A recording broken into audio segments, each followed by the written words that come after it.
Ahmad അൽ Marzooqi കണ്ണ് കാണാത്ത ആളായിരുന്നു, 2 കണ്ണും കാണാത്ത ആളാണ്, വലിയ സൂഫിയായ മനുഷ്യനാണ്. അദ്ദേഹം ഒരിക്കൽ ഉറക്കത്തിൽ മുത്തുനബിയെ കണ്ടു സല്ലല്ലാഹു അലൈഹി വസല്ലം. ഉറക്കത്ത് കാണാൻ കണ്ണു വേണ്ടാന്ന് മനസ്സിലാവും. അപ്പം നമുക്ക് ഉറക്കത്ത് കാണാൻ കണ്ണു വേണ്ട, ചിലപ്പോൾ നമുക്ക് കാണാത്തതിൻ്റെ കാരണം കണ്ണുണ്ടായതേക്കാരെന്നൊക്കെ തോന്നും. അങ്ങനെയാണ്. അഹ്മദ് അൽ മർസൂഖി ഏതായാലും കണ്ണ് കാണാത്ത ആളാണ്. ഉറക്കത്തിൽ കണ്ണ് കാണാത്ത കുറേ ആൾക്കാർ നമ്മൾ താരീഖിൽ പഠിച്ചാൽ കിട്ടും. അബുൽ ഹസൻ അലിയിനി ഷാദുലി റളിയല്ലാഹു അൻഹു, ഷാദുലി തരീഖത്തിൻ്റെ 1ാം കണ്ണിയായ അബുൽ ഹസൻ അലിയിനി ഷാദുലി റളിയല്ലാഹു അൻഹു ജീവിതത്തിൻ്റെ ഒരു ആദ്യ ഭാഗം പിന്നിട്ടതിന് ശേഷം കണ്ണിൻ്റെ കാഴ്ച മുഴുവനായിട്ടും നഷ്ടപ്പെട്ടു.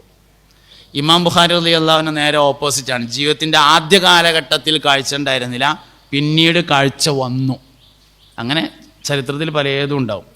എന്തുകൊണ്ട് ആദ്യഘട്ടം പിന്നിട്ട് പിന്നീട് കാഴ്ച നഷ്ടപ്പെട്ടു എന്നതിൻ്റെ ഉത്തരം, സ്വർഗത്തിലാദ്യം റബ്ബിനെ കാണുന്നത് കണ്ണിന് കാഴ്ച നശിച്ചവൻ തന്നെയാണത് എന്നാണ്.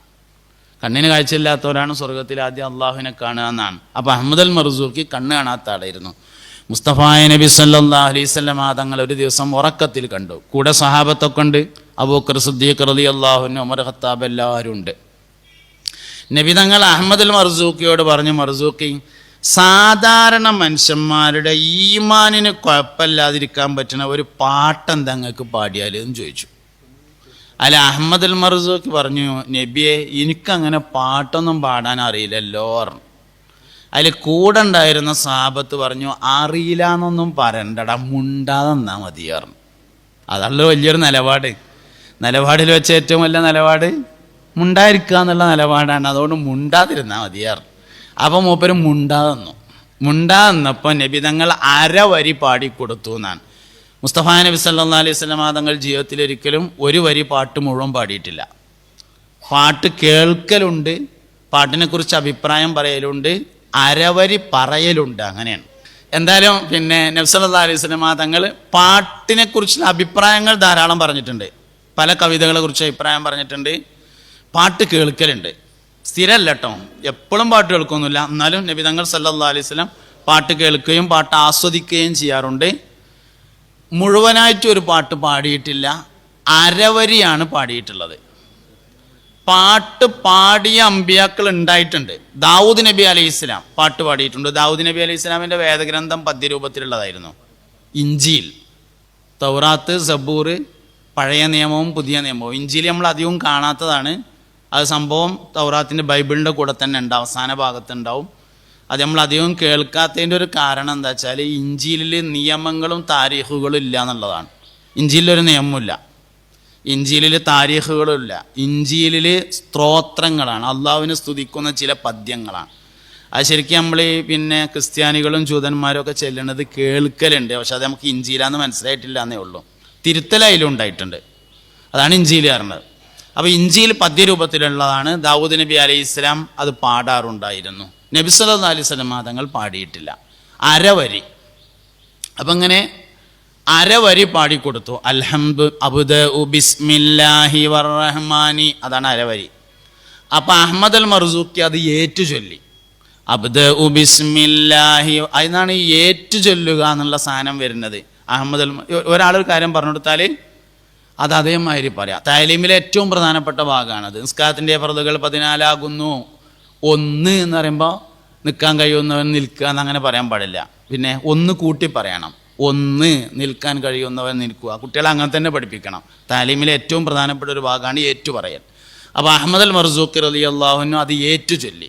അബ്ദഉ ബിസ്മില്ലാഹി വറഹ്മാനി, ആ അരവരി ഏറ്റു ചൊല്ലിയപ്പോൾ മൂപ്പർക്ക് സ്വന്തമായിട്ടൊരു കവിത വരികയാണ് അതിൻ്റെ ബാക്കി. വബിർറഹീമി ദായിമിൽ ഇഹ്സാനി അൽഹംദുലില്ലാഹിൽ ഖദീമിൽ അവ്വലി അൽ ആഖിരിൽ ബാഖി ബിലാ തഹവ്വുലി സുമ്മസ്സലാത്തു വസ്സലാമു സർമദ അലൻ നബി ഖൈരി മൻ ഖദ് വഹദ وآله وصحبه ومن تبع سبيل دين الحق غير مبتدئ وبعد فاعلم بوجوب المعرفة من واجب لله 20 صفة فالله موجود قديم باقي മുഖാലിഫുൽ ലിൽ ഖൽഖി ബിൽ ഇത്ലാഖി വഖായിമുൻ ഗാനി വവാഹീദുൻ വഹൈ ഖാദിർ മുരീദുൻ ആലിമുൻ ബികുല്ലി ഷൈ സമീഉനിൽ ബാസിറു വൽ മുതകല്ലിമു ലഹു സിഫാത്തുൻ സബ്അത്തുൻ തന്തളിമു. 26 വരികളാണ് അദ്ദേഹം അപ്പോൾ പാടിയത്. അപ്പോൾ അതിങ്ങനെ കേട്ടു സഹാബത്തൊക്കെ ഇങ്ങനെ ആമീൻ ആമീൻ ആമീൻ എന്ന് പറഞ്ഞു എന്നാണ്. അങ്ങനെ ആ സ്വപ്നം കഴിഞ്ഞു. കുറേ ദിവസങ്ങൾക്ക് ശേഷം വീണ്ടും അഹമ്മദ് അൽ മർസൂഖി നബി തങ്ങളെ കണ്ടു സല്ലല്ലാഹു അലൈഹി വസല്ലം. അപ്പോൾ മഹാനവറുകളോട് പറഞ്ഞു, മർസൂഖി നിങ്ങൾ ആ പഴയ പാട്ട് ഒന്നുകൂടിയും പാടിക്കാണി പറഞ്ഞു. അങ്ങനെ അഹമ്മദ് അൽ മർസൂഖി രണ്ടാമതും പാടിക്കൊടുത്തപ്പോൾ എല്ലാവരും ഇങ്ങനെ ആമീൻ പറഞ്ഞു. പിറ്റേ ദിവസം നേരം പുലർന്നപ്പോൾ അദ്ദേഹം ഇങ്ങനെ ഈ പാട്ട് എല്ലാവർക്കും പാടിക്കൊടുത്ത് ഇങ്ങനെ നടക്കൽ തുടങ്ങി. അപ്പോൾ അദ്ദേഹത്തോട് ഓരോ സംശയങ്ങൾ ഇങ്ങനെ ആളുകൾ ചോദിച്ചു. ആ സംശയങ്ങളുടെ മറുപടിയാണ് ബാക്കിയുള്ള പാട്ടുകൾ. കിഫായത്തുൽ ഈമാൻ, അതിനെക്കുറിച്ചാണ് ഞാൻ പറഞ്ഞുകൊണ്ടിരിക്കുന്നത്. സബഅത്ത് കുത്തുബ് എന്ന് പറഞ്ഞാൽ കുട്ടികളൊക്കെ ദർസക്ക് ഓതാൻ പോയാൽ ആദ്യം തുടങ്ങണ അഷറത്ത് കുത്തുബ്, 10 കിതാബ് കഴിഞ്ഞാൽ പിന്നെ ഉസ്താദ്മാർ ചൊല്ലിക്കൊടുക്കണ കിതാബാണ് സബഅത്ത് കുത്തുബ്. അതിലുള്ളൊരു കിതാബാണ് കിഫായത്തുൽ അവാം, കിഫായത്തുൽ ഈമാൻ തുടങ്ങിയ പേരുകൾ, ഒരുപാട് പേരുള്ള കിതാബാണത്. അത് നമ്മൾ വല്യമ്മാൻ്റെ 14 വക ഏടിലുണ്ട്. ടെൻഷൻ ഉണ്ടാവില്ല എന്നാണ് ആ പാട്ട് പാടിയാൽ, മനസ്സിന് ഇടങ്ങേറൊന്നും ഉണ്ടാവില്ല എന്നുള്ളതാണ്. അതിൽ കുറേ സ്വാലിഹീങ്ങളായ മനുഷ്യന്മാരുടെ പേര് പറയുന്നുണ്ട്. ഖുർആനിൽ പറഞ്ഞ 25 അമ്പിയാക്കൾ, ഉമ്മാത്തുൽ മുഅ്മിനീൻ മുസ്തഫ നബി തങ്ങൾ വഫാത്താവുമ്പോൾ ജീവിച്ചിരിപ്പുള്ള 9 ഭാര്യമാർ, ആയിഷത്തും വാ ഹഫ്സത്തും വാ സൗദ സഫിയത്തും മൈമുനത്തും വാ റംല ഹിന്ദും വ സൈനബും കദാ ജുവൈരിയ ലിൽ മുഅ്മിനീന ഉമ്മഹാത്തുൻ മർദിയ. സംഗതി അത് അറബിയിലാണെങ്കിലും മലയാളം പോലത്തെ അറബിയാണ്. ഉംറക്കോയർക്കും ഒരു അർത്ഥം വെക്കാൻ കഴിയും എന്നുള്ളതാണ് അതിൻ്റെ പ്രത്യേകത. സംഗതി അറബിയിലാണ് ആ പാട്ട്, എല്ലാവർക്കും അർത്ഥം വെക്കാൻ കിട്ടുന്ന അറബിയാണ് എന്നുള്ളതാണ്. വലിയ ഈ മുസന്നിഫുമാരുടെ ബറക്കത്താണ് ശരിക്കത്. തസ്നീഫിൻ്റെ ഒരു ബറക്കത്ത് എന്ന് പറഞ്ഞാൽ ഒരാളൊരു ഗ്രന്ഥം ഉണ്ടാക്കിയാൽ ഇത് വായിച്ചാൽ തിരിയുക എന്നുള്ളത് വളരെ പ്രധാനപ്പെട്ട ഒരു കാര്യമാണല്ലോ. അപ്പോൾ തസ്നീഫിൽ വളരെ ബറക്കത്തുണ്ടായി അദ്ദേഹത്തിന്. അങ്ങനെ ഇങ്ങനെ ചൊല്ലി. അപ്പോൾ ഇതിലേറ്റവും പ്രധാനപ്പെട്ട ആദ്യ ഭാഗമാണ് അള്ളാഹു മൗജൂദുൻ ഖദീമുൻ ബാക്കി മുഖാലിഫുൽ ലിൽ ഖൽഖി ബിൽ ഇത്ലാഖി. ബാക്കിയുള്ളത് അതിൻ്റെ വിശദീകരണമാണ്. അള്ളാഹു സുബ്ഹാനഹു വ തആലക്ക് വാജിബായ 20 സിഫത്ത്, മുസ്തഹിലായ 20 സിഫത്ത്, ജായിസായ 1 സിഫത്ത്. വാജിബായ സിഫത്ത് എങ്ങനെ 20 ആയത്? ഹദീസ് പറഞ്ഞതാ? ഖുർആനിൽ എവിടെ അള്ളാഹു തആലക്ക് വാജിബായ സിഫത്ത് 20 പറഞ്ഞിട്ടൊന്നുമില്ലല്ലോ.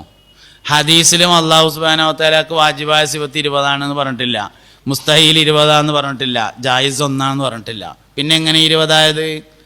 അത് 20 ആയതിൻ്റെ കാരണം അള്ളാഹുവിനെ കുറിച്ച് ഒരു മനുഷ്യന് ഉണ്ടായേക്കാവുന്ന പരമാവധി സംശയങ്ങളുടെ ഉത്തരമാണ് അള്ളാഹുവിൻ്റെ വാജിബായ 20 സിഫത്ത്.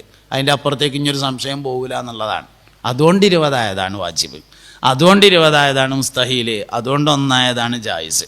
അങ്ങനെയാണ് അള്ളാഹുവിനെ കുറിച്ച് ഒരു മനുഷ്യൻ ഉണ്ടായേക്കാവുന്ന അതിലേറ്റവും അടിസ്ഥാനപരമായ കാര്യങ്ങൾ 4.